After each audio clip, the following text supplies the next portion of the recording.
주시는 말씀 디도서 본문 이제 마지막 말씀이 되겠습니다.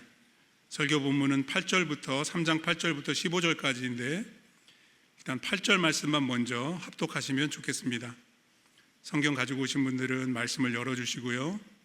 디도서 3장 8절 우리 한음성으로 같이 읽겠습니다. 이 말이 미쁘도다. 원하건대 너는 이 여러 것에 대하여 굳세게 말하라.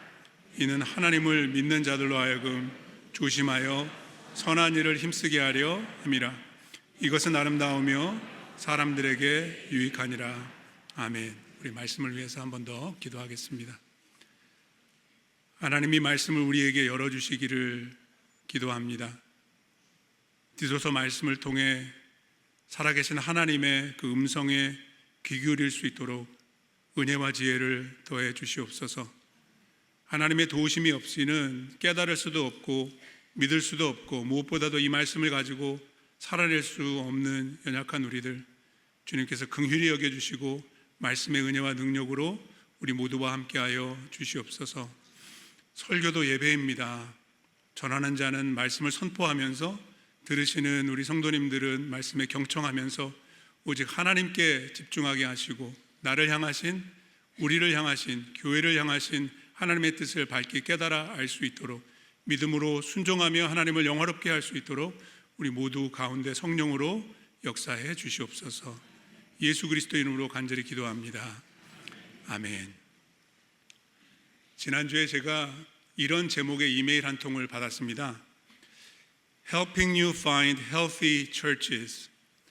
건강한 교회를 찾는 것을 도와드립니다. 도대체 누가 저한테 이런 이메일을 보내나 궁금해서 열어보았더니 제가 서브스크라이브하는 기독교 단체에서 보낸 메일이었는데요. 그 웹사이트에 가시면은 지역별로 건강한 교회가 어디에 있는지를 알려주는 그런 서치 엔진 기능이 있어가지고 그것을 소개하는 이메일이었습니다. 실예로 한 대학생이 학교로 이제 타주로 가게 되면서 그 지역에 어떤 교회를 다닐까 목사님에게 문의를 했더니 그 목사님이 그 사이트를 소개해 주셔가지고 대학 다닐 4년 동안에도 교회 생활을 잘하고 또 대학원에 진학했을 때도 또 다른 지역의 교회를 찾을 수 있는 그런 도움을 받았다, 이런 이메일 내용이었어요. 간혹 저도 그런 질문을 받을 때가 있거든요. 유학을 마치고 한국으로 돌아가는 청년이 목사님 제가 어느 지역에 가서 살게 되는데 좋은 교회 소개해 주세요, 또는 우리 성도님들의 자녀들이 취업이나 또는 진학을 위해서 타주로 또 이사를 가게 됐을 때 목사님 그 지역에 좋은 교회 소개해 주세요, 이런 그런 문의를 받을 때가 있습니다. 여러분들도 그런 질문을 받을 때가 있으실지 모르겠습니다. 여러분들은 그럴 때 답을 어디에서 찾으시나요? 요즘 분들 보니까 챗 GPT한테 많이 물어보시더라고요. 저는 이 질문을 가지고 이런 생각을 해봤습니다. 우리가 사도 바울에게 질문할 수 있다면 어떤 교회가 좋은 교회냐 라고 물어볼 수 있다면 그는 어떤 답을 우리에게 줄까? 적어도 디도서 말씀 안에서 오늘도 우리가 결론부를 살펴보겠지만 바울의 대답은 한결같고 단순합니다. 복음입니다. 좋은 소식인 굿뉴스가 good church, 좋은 교회를 만든다라는 것입니다. 결론을 시작하는 오늘 8절 말씀에서도 이 부분을 거듭 강조해주고 있죠. 성경을 보십시오. 바울이 이렇게 이어갑니다. 이 말이 미쁘도다. 미쁘다라는 말은 믿음직스럽다, 믿을만하다라는 것인데 어떤 말을 가리키는 걸까요? 우리가 2주 전에 살펴본 바로 그 위에 있는 본문 디도서 3장 4절로부터 7절, 제가 그렇게 설명드리지 않았습니까? 헬라 원문으로 보시면 one sentence, 한 문장으로 요약된 복음의 메시지다. 자, 성경 가지고 계시면은 4절부터 7절까지 저와 함께 한번 합독해 보시면 좋겠습니다. 이것이 복음입니다. 우리 구주 하나님의 자비와 사람 사랑하심이 나타날 때 우리를 구원하시되 우리가 행한 바 의로운 행위로 말미암지 아니하고 오직 그의 긍휼하심을 따라 중생의 씻음과 성령의 새롭게 하심으로 하셨나니 우리 구주 예수 그리스도로 말미암아 우리에게 그 성령을 풍성히 부어주사 우리로 그 은혜를 힘입어 의롭다 하심을 얻어 영생의 소망을 따라 상속자가 되게 하려 하심이라. 믿으시면 아멘 하겠습니다. 이게 복음입니다. 이게 구원의 말씀입니다. 그래서 여러분들 기억 잘 안 나시겠지만 제가 이 복음을 구원의 은혜로 이렇게 설명드리지 않았습니까? 구원의 근거와 방편과 목표가 복음에 담겨져 있다. 기억나시죠? 안 나셔도 이렇게 한번, 그래야지 제가 좀 격려가 되고 설교를 또 열심히 할 수 있지 않겠습니까? 근데 이게 정말 믿음직한, 믿어 마땅한 그런 말씀이기 때문에 오늘 8절로 돌아와서 계속해서 보시면 바울이 이렇게 부탁하죠. 원하건대 너는 이 여러 것에 대하여 굳세게 말하라. 3장 전반부에 대한 그런 언급이죠. 이 복음을 믿을 때에 복음을 믿기 때문에 세상 속에 살면서도 세상과 짝하지 아니하고 세상에 물들지 아니하고 세상에 선한 영향력을 발휘하는 빛과 소금이 되는 성도와 교회를 세워나갈 수 있다, 이런 말이죠. 그래서 이것을 열심히 말하고 가르쳐야 된다라는 말입니다. 그 이유는 8절 말씀을 계속해서 읽어보시면 이는 하나님을 믿는 자들로, 복음을 믿는 사람들이 그 믿음으로 어떻게 해야 됩니까? 조심하여 선한 일을 힘쓰게 하려 함이라. 그래서 복음을 믿으면 선한 일을 힘쓰게 되는 것이 당연한 결과이고 열매이라는 거죠. Good news, 복음을, 좋은 소식을 믿으면 good works, 선한 일에 힘쓸 수밖에 없다고 지난 설교에서 제가 거듭거듭 설명을 드리지 않았습니까? 왜 그렇게 해야 되느냐 하면은 8절의 제일 마지막 부분을 보시면 이것은 아름다우며 사람들에게 유익하다. 자, 8절에 보시면 선하다 그리고 아름답다라고 다르게 번역을 해놨지만 헬라 원어는 동일한 단어입니다. 헬라어로 칼로스라는 단어인데 좋다, 굿이란 뜻이거든요. 그래서 굿뉴스를 믿고 굿 월크스를 행하면 그것이 누구에게 좋다는 거예요? 사람들에게 유익하다는 것입니다. 여기서 말하는 사람들은 교회 다니는 사람들 뿐만 아니라 교회를 다니지 않는 사람들에게도 선한 그런 역할, 선한 영향을 미치게 된다라는 것입니다. 그래서 디도서 3장의 마지막 결론부의 메시지를 이 한 문장으로 요약해 볼 수 있는데요, 저는 이렇게 한번 정리해 보았습니다. A good church, 좋은 교회가 어떤 교회냐? Does good works for good news. 복음을 위해서, 굿뉴스를 위해서 good works에 힘쓰는 교회가 진정 좋은 교회가 되는 줄로 믿습니다. 여러분들 동의하시죠? 그래서 제가 마지막으로 한 번 더 이 그림을 보여드릴 텐데, 디도서의 말씀은 그래서 복음 중심으로 구성되어 있습니다. 그래서 복음 중심적인 리더들이 교회를 섬김에 이끌어 나갈 때 그런 복음 중심적인 공동체가 세워질 수 있으며, 그런 교회만이 세상의 복음을 전해주고 보여줄 수 있다. 여러분, 세상은 교회를 통해서 복음을 보는 것입니다. 교회가 없으면 복음을 들을 수가 없는 것입니다. 그래서 복음이 가장 중요한 것입니다. 그래서 마크 데버 목사님은 이런 책을 쓰셨어요. The Church, the Gospel Made Visible. 교회가 뭐냐? 교회는 세상에 복음을 보여주는 공동체가 되어야 한다. 그런 교회가 좋은 교회가 되는 줄로 믿습니다. 바울의 디도서의 결론 부분을 살펴보면서 그럼 과연 그런 복음을 전해주는 좋은 교회가 되기 위해서 우리가 무엇이 필요한가? 두 가지 그 권면을 나누어서 살펴보기를 원합니다. 첫 번째로, 좋은 교회는요, 복음의 중심을 지켜야 합니다. 복음의 중심을 지키는 교회가 좋은 교회가 된다는 것입니다. 이제 우리가 함께 살펴보겠지만 9절, 10절, 11절 말씀을 잘 보시면은 교회가 복음 중심에서 벗어나면은 안 되는데 벗어나지 않기 위해서 주의해야 될 사항들을 바울이 강조해주고 있거든요. 자, 9절 말씀을 한번 같이 읽어보도록 하겠습니다. 읽겠습니다. 그러나 어리석은 변론과 족보 이야기와 분쟁과 율법에 대한 다툼은 피하라. 이것은 무익한 것이요 헛된 것이라. 무익하고 헛된 것이 있습니다. 근데 바로 9절로 넘어가기 전에 8절 마지막 부분에 바울이 뭐라고 했나요? 이것은 아름다우며 사람들에게 유익하다. 무엇이요?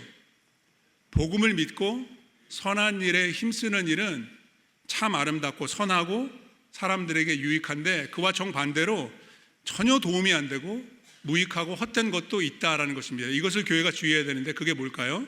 자, 9절 말씀 다시 한번 잘 살펴보시기 바랍니다. 바울은 네 가지를 언급합니다. 뭐죠? 어리석은 변론, 족보 이야기, 분쟁, 율법에 대한 다툼. 대충 여러분들 그 네 가지를 종합하는 어떤 이런 느낌이 있습니다. 공통적인 요소가 있습니다. 뭔가요? 변론과 분쟁과 다툼. 교회 안에서 변론이 있고 분쟁이 있고 다툼이 있게 만드는 게 뭐죠? 이런 복음은 우리를 하나 되게 합니다. 성령 안에서 하나됨을 지키게 만드는 것이 복음입니다. 한 믿음이 되게 합니다. 근데 그것을 분열시키고 나누어지게 하는 것이 있습니다. 다른 복음입니다. 거짓 복음입니다. 그레데 교회에는 이런 거짓 복음이 있었다고 설명합니다. 어리석은 변론과 족보 이야기와 분쟁과 율법에 대한 다툼. 거기 족보가 나오고 율법이 나오는 걸 보면은 그것은 구약 성경과 연관이 되어 있는데, 여러분 작년 한 해 동안 저희가 리딩 지저스 했잖아요. 구약 성경을 읽으면서 예수 중심으로 복음 중심으로 성경을 읽는 법을 우리들이 연습을 했는데 말입니다. 이들은 구약에서 예수를 찾지 못한 사람들입니다. 다른 복음을 전하고 율법주의에 빠진 사람들입니다. 이게 얼마나 위험했느냐 하면, 특별히 그레데 교회에 이것이 문제가 되었던 이유가 있었는데, 그래서 1장에 보시면은 이 거짓 교훈과 거짓 교사들에 대한 경고를 이미 했는데 3장에서 다시 반복하고 있죠. 1장 14절 말씀해 보십시오. 유대인의 허탄한 이야기와 진리를 배반하는 사람들의 명령을 따르지 않게 하려 함이라 했는데, 이게 너무나도 중요했기 때문에 복음의 중심에서 벗어나지 않게 하기 위하여 바울은 이 서신을 마무리하면서 다시 한번 언급하고 있습니다. 이 모든 것들을 어떻게 하라고요?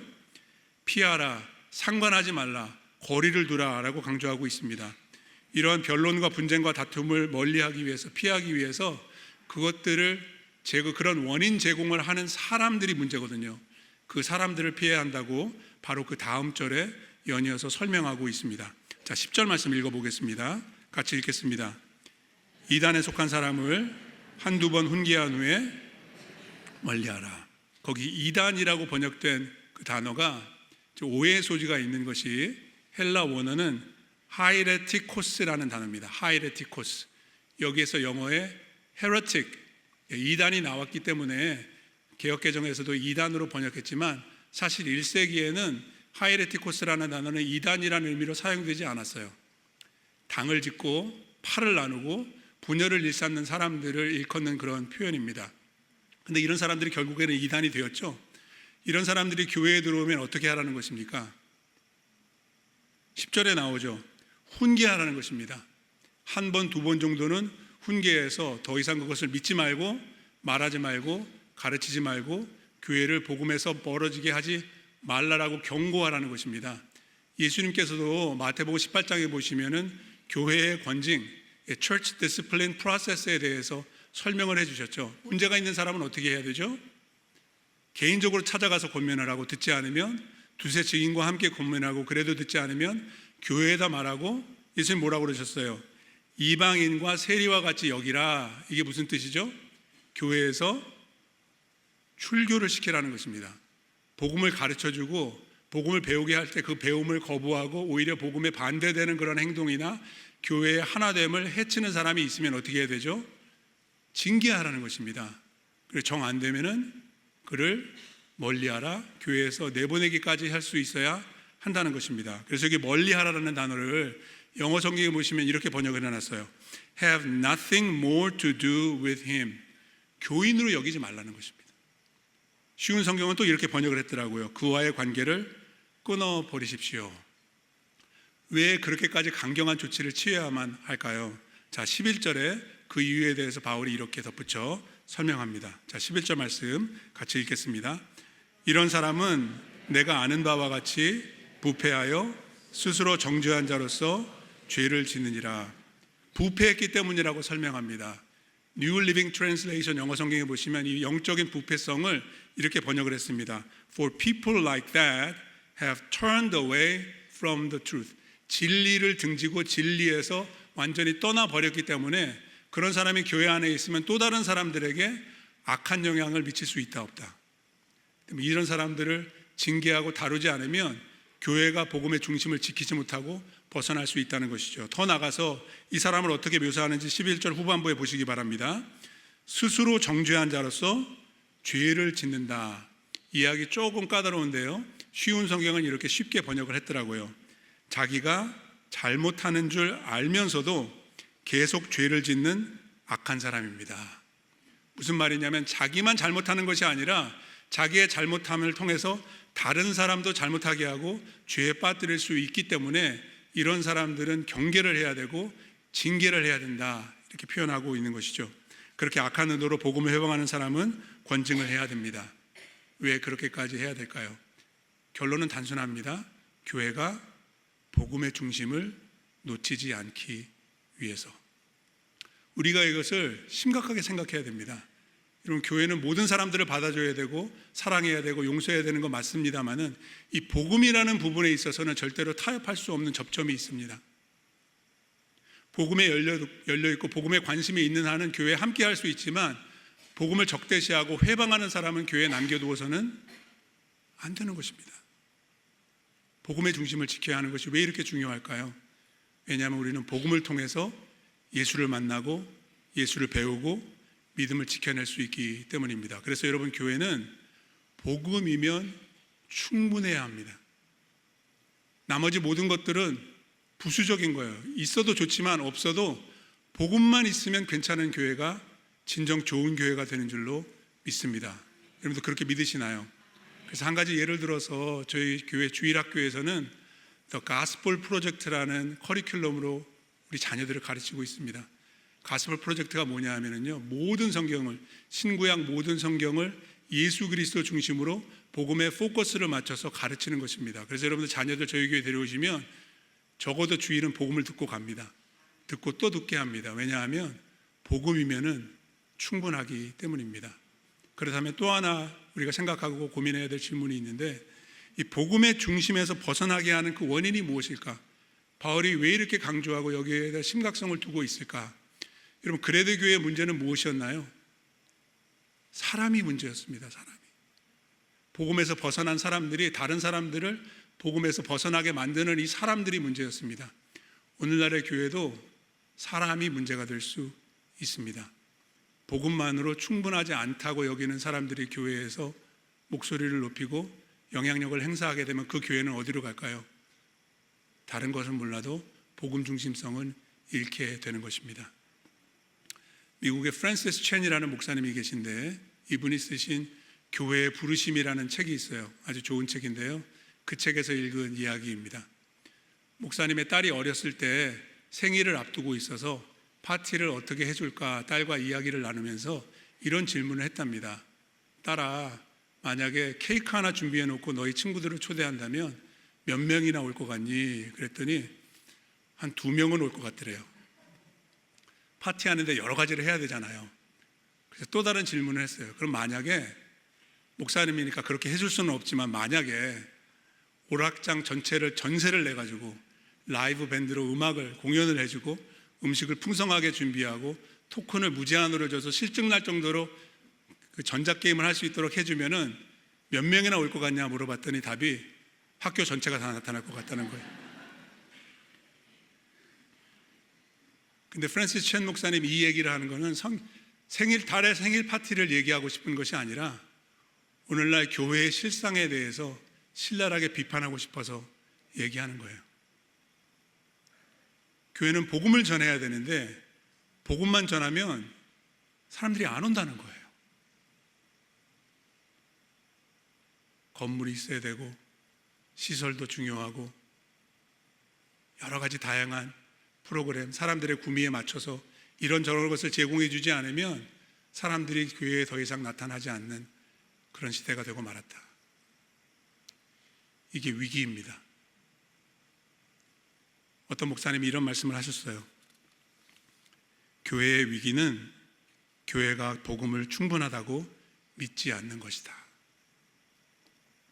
여러분들은 믿으십니까?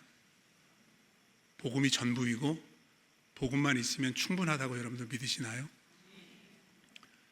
여러분, 열림은 교회 좋은 교회죠? 네, 한 10분 정도 그렇게 생각하시는 것 같은데, 그러니까 우리가 다 여기 나와 있잖아요. 근데 왜 좋은 교회라고 생각하십니까? 누군가 여러분들에게 열림은 교회가 왜 좋습니까? 라고 질문했을 때 여러분들은 무엇이라고 솔직하게 뭐라고 답하시겠습니까? 저는 여러분들의 다양한 답변 가운데 이게 빠지면 안 된다고 생각합니다. 열린문 교회 와보세요. 저희 교회에는 다른 건 몰라도 복음 하나는 확실히 전합니다. 복음이 있습니다. 복음을 들을 수 있습니다. 예수를 만날 수 있습니다. 복음 그리고 성찬만 있으면 충분한 교회가 좋은 교회가 되는 줄로 믿습니다. 우리 교회는 왜 이건 없어? 왜 이건 안 해? 그게 복음과 상관없는 일이면 다시 한번 생각해 보세요. 복음에 집중할 수 있는, 복음의 중심을 지킬 수 있는 우리가 되기를 간절히 바랍니다. 이게 얼마나 중요하면 바울이 디도서 처음부터 끝까지 복음만 얘기하고 이 편지를 마무리하면서도, 여러분 누구한테 편지 쓸 때 끝마침할 때 정말 놓치지 말아야 하고 다시 한번 거듭 강조하고 싶은 내용이 있으면 거기다 쓰지 않겠습니까? 이거 잊지 마세요 라고 다시 한번 잊어버릴까 봐 우리에게 강조하는 게 뭐예요? 이 말이 미쁘도다. 복음을 놓치지 마시고 복음의 중심에서 결코 벗어나서는 안 됩니다. 부탁합니다. 우리에게도 이 말씀을 통해서 하나님께서 부탁하시는 줄로 믿습니다. 복음의 중심을 지키기 위해서 우리가 힘써야 될 일이 한 가지가 더 있는데, 그게 이제 12절부터 15절까지 나오는 내용입니다. 그것은 복음의 전파를 돕기 위해 또한 힘쓰는 것입니다. 복음의 전파를 도와야 좋은 교회가 될 수 있습니다. 이제 12절로 15절까지 말씀해 보시면 바울이 이제 디도에게 개인적으로 부탁을 하는데, 부탁하는 모든 내용이 복음과 연관이 되어 있어요. It's all about the gospel. 다 복음에 관한 일들이에요. 어떻게 부탁하고 무엇을 부탁하는지 한 절 한 절씩 좀 살펴보도록 하겠습니다. 자, 12절 같이 한번 읽겠습니다. 내가 아데마나 두기고를 내게 보내리니 그때에 내가 급히 니고볼리로 내게 오라. 내가 거기서 겨울을 지내기로 작정하였느라. 바울의 사역 계획과 일정에 대해서 디도에게 편지를 통해 알려주고 있는 것인데요, 지도를 하나 보여드리겠습니다. 신약 학자들의 연구에 의하면은 바울의 사역 경로가 저렇게 되어 있습니다. 1번은 그레데, 디도와 함께 가서 복음을 전하고 교회를 세웠죠. 그리고 나서 바울은 에베소로 건너가서 잠시 머물다가 2번입니다. 3번은 마게도냐 지방, 저기 데살로니가와 빌립보가 있죠. 마게도냐 지방으로 옮겨가서 복음 사역을 하면서 거기에서 아마도 디도에게 그레데로 편지를 보냈을 것이다 라고 추측을 합니다. 바울의 계획이 있습니다. 겨울이 되기 전에 마게도냐에서 니고볼리 4번입니다. 좀 남쪽으로 따뜻한 곳으로 이동할 그런 계획이 있었는데, 편지를 받고서 디도가 니고볼리로 와서 바울과 조인해 주기를 기대했습니다. 자, 여러분들 잘 따라오시죠? 생소한 내용이기 때문에 조금 헷갈릴 수가 있습니다. 바울은 지금 마게도냐에 있는데 니고볼리로 갈 계획을 가지고 있고, 편지를 받으면은 디도가 그쪽으로 와주기를 기대합니다. 근데 그냥 그레데를 떠날 수가 없죠. 후임자가 와야죠, 후임자. 그래서 12절에 바울이 후임자를 보내줄 테니까 그때 나에게 오라라고 말하는데, 누구를 보낼지를 아직 결정을 못했어요. 이 서신을 쓸 때 되게 리얼하잖아요, 그죠? 사람이니까 고민하고 있는 겁니까? 아데마를 보낼까, 두기고를 보낼까? 둘 중에 하나를 보내야 되는데 아직 편지를 쓸 때는 확정짓지 못했어요. 자, 성경 퀴즈 나갑니다. 누구를 보냈을까요? 물론 디도서에는 안 나와 있어요. 디모데 후서에 나와 있습니다. 디모데 후서 4장 말씀해 보시면 이런 말씀이 있어요. 두기고는 에베소로 보내었느니라. 디도서 이후에 디모데 후서를 썼는데 두기고는 에베소로 보냈으니까 그러면 그레데로는 누굴 보냈을까요? 당연히 아데마라는 동역자를 보냈겠죠. 근데 편지를 보냈을 당시에는 두기고도 아데마도 아직 디도에게 이르지 못했을 거예요. 그렇죠? 편지 쓰면서 아직 바울이 결정하지 못했으니까. 그럼 이 디도서라는 편지는 누가 가지고 전달해 주었을까요? 궁금하지 않으세요? 저는 이런 게 궁금하거든요. 그래서 그 다음 절에 나오는 거예요. 13절 말씀 같이 한번 읽겠습니다. 율법교사 세나와 및 아볼로를 급히 먼저 보내어 그들로 부족함이 없게 하고. 누가 이 두 사람을 보내는 것입니까? 자, 12절에는 아데마와 두기고가 언급이 되고 13절에는 세나와 아볼로가 언급이 됩니다. 자, 아볼로는 여러분들 많이 들어보셨죠? 고린도 교회에서뿐만 아니라 바울과 함께 말씀 사역으로 동역했던 사람인데, 고린도전서 3장 6절에 바울이 이렇게 말했죠. 나는 심었고 아볼로는 물을 주었으되 오직 하나님께서 자라게 하셨다. 고린도에 가서 바울이 복음의 씨앗을 뿌렸고 아볼로가 후에 와서 양육을 했고, 그래서 하나님께서 그 교회를 성장시키셨다, 이런 말씀이잖아요. 그래서 아볼로는 굉장히 유명한 말씀 사역자였었는데 바울의 동역자 중에 한 사람이었고요. 세나는 우리가 잘 모르는 사람이에요. 아데마도 마찬가지로 디도서에만 언급되기 때문에 누구인지 잘 알 수는 없는데, 거기 율법 교사라고 나와 있죠. 영어 성경에 보시면은 더 로이어 이렇게 되어 있습니다. 그러면 로이어가 어떤 사람이죠? 변호사입니다. 그래서 대부분의 신약학자들은 이 세나는 율법 교사라고 말하기보다는 로마법에 능통한 변호사, 프로페셔널이었을 것이다. 굉장히 도전이 되는 거예요. 변호사였지만 바울의 동역자로, 바울이 그레데로 보낸 사람들이었다는 거예요. 근데 말씀을 잘 보세요. 율법 교사 세나와 아볼로를 급히 먼저 보내요. 누가 보낸다는 말일까요? 바울이 보낸다는 말일까요? 디도가 보낸다는 말일까요? 개역 개정은 이게 명확하게 나와 있지 않아요. 그래서 영어 성경을 보셔야 돼요. 영어 성경에 이렇게 번역되어 있습니다. Do your best. 누가 베스트를 하는 거예요? 바울이요, 디도가요? 여러분, 디도서에서 유는 디도입니다. 바울은 I예요. 그러니까 네가 최선을 다해라, 이런 말입니다. 어떤 최선을 다해야 될까? Do your best to speed Zenas the lawyer and Apollo on their way. 지금 세나와 아볼로가 바울의 보냄을 받아서 그레데에 도착을 했고, 그 다음 사역지가 있는 거예요. 디도가 보내달라는 거예요. 그레데 교회가 이 두 사람을 파송해달라고 부탁하는 거예요. 근데 어떻게 파송해야 될까요? 부족함이 없게 파송해달라, 이런 말입니다. 거기에 담겨져 있는 의미가 무엇인지 여러분들 한번 생각해 보시기 바랍니다. 바울이 세나와 아볼로를 그레데 교회에 보냈습니다. 바울의 의도는 이 두 사람이 그레데에 머물러 있는 것이 아니라 이 서신을 전달한 후에 바울의 분부를 받아서 또 다른 사역지로 이동해 가는 것입니다. 그런데 그레데 교회가 보내주어야 합니다. 어떻게 보내주라고요? 부족함이 없이. 뭐가 부족했을 것 같으세요, 여러분? 여러분 너무나 영적이셔서 쉽게 답을 못 얻으시는 것 같은데, 돈이 없습니다. 여행 경비가 필요한 것이고요, 사역 비용이 드는 거예요. 선교 헌금해 달라는 겁니다. 선교 헌금. 14절 말씀에도 보세요, 여러분. 이어서 그들로 부족함이 없게 하고, 어떻게 부족함이 없게 할까요? 자, 14절 같이 읽어볼까요?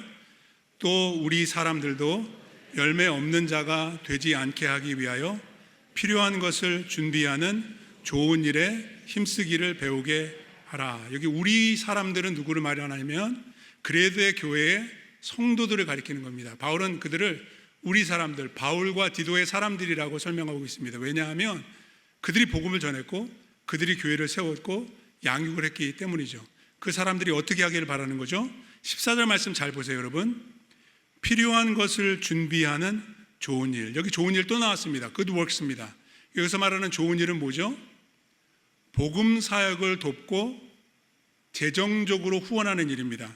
필요한 것을 준비하는, 복음이 전파되기 위해서 필요한 것이 준비되어야 되는데, 이것은 세나와 아볼로도 준비해야 될 일이 있지만 14절은 교회가 준비해야 될 일이 있다는 것입니다.